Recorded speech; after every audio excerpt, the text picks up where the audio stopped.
ভেবে নিও আমি আর বেঁচে নেই। এখন যার কাছে আসো তার খুব যত্ন নিও, কারণ পুরুষ মানুষ কষ্ট পাইলেই নষ্ট হয়।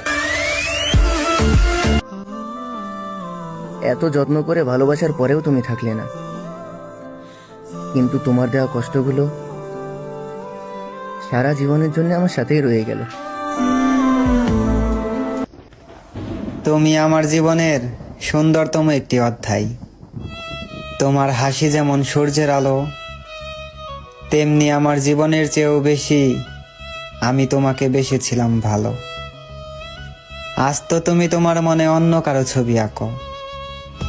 তোমাকে কোনো অভিশাপ দেব না, শুধু একটা কথাই বলবো, যেখানেই থাকো ভালো থাকো। ওহে মায়াবতী, তুমি অন্যের হয়েও কিভাবে আমার হইতা?